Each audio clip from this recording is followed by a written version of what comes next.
سلام تخاتلتي قري برودكشن ازين نري ازلنا باك سبلاش ناي كشينا خوينو ازي كشينا زرعنا زلو ناي ماتوني ويكاتي توبز مسل زلو من دادما اتريلي من دا زي كونه ازي بانل زي تسرحة خوينو لك كم زناي بانل كنبل كلناسي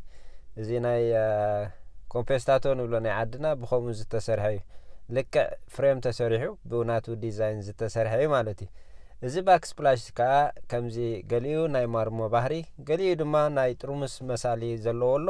ከምኡውን ብፕላስቲክ ዝተሰርሐ ኮይኑ ከም ባክ ስፕላሽ ክንጥቀመሉ ንኽእል ስቲክ ዝኸውና መንደቕ ማለት እዩ እዚ እቲ ሪል ናይ ጥርሙስ ወይ ከዓ ናይ ግላስ እዩ ክንቆርጾ ከለና ድማ ብዝተፈላለየ ዓይነት ዲዛይን ዝመጽእ ነንሕሑዱ ይጋጣጥም ማለት እዩ ገሊኡ ስኩዌር ዝመጽእ ኣሎ ገሊኡ ድማ ምስቲ ዲዛይን ናይቲ ዝተፈላለየ ክስታይ ኣለዎ ማለት እዩ ስለዚ ከምዚ ዓይነታት ጌርና በገዛና ዴኮሬት ክንገብሮ ንኽእል ኢና ብኸመይ ዓይነት ይቁረጽ እንብልካ እቲ ብላማ ዝቁረጽ እንድሕር ስቲከር ጌርኩሞ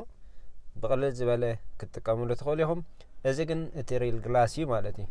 እዚ ክሽነ ንሪኦ ዘለና ኣብ ናይ መኪና ጋራጅ ዝነበረ ተወሳኺ ክሽነ ሓድሽ ዝተሰርሐ ማለት እዩ ኣብ ናይ መኪና ጋራጅ ኤክስትራ ስፔስ ዝነበረ ክሽነ ናቱ ተሰሪሕዎ ሊቪንግ ሩም ተሰሪሑ ቤድሩም ተሰሪሕዎ ኣሎ ማለት እዩ ስለዚ ከምዚ ዓይነታት ስራሓት ክትርእዩ ምስትደልዩ ዩቲዩብ ቻናል ገሬ ፕሮዳክሽን ፎሎው ብምግባር ዘለኩም ርእይቶ ከዓ መጽሓፍ ኣይተሕመቑ እዚ ያ ከምዚ ትበልና እምበር እቲ ጥርሙስ ወይ ከዓ እቲ ሪል ግላስ እዩ እቲ ናቱ ባኬት ትርእይዎ ዘለኹም ሰንኬሎ ድማ ቲንሴት ዝበሃል እሱ ሬዲ ሚክስ ኣሎ ኦልሬዲ afti ተባይቱ ወይ ከዓ ተቐምጢዑ ዝጸንሐ afti ባኬት ወይ ድማ ሕሩጭ ኣሎ ከም ዓቐና ጌርና ንዑ ሚክስ ጌርና ክነጣብቀሉ ንኽእል ብድሕሪኡ ምስ ነቐጸልና ድማ እቲ ግራውዝ ዝበሃል ነቲ ኣሞንጎ ነቲ ዲቴይል ናይቲ ባክ ስፕላሽ ተርእየና ድማ ግራውዝ ዝበሃል ካብ ብላዕሊ ሽዑ ንገብረሉ ማለት እዩ ስለዚ እዚኣ ትመስል ለለኩም ሓሳብ ርእይቶ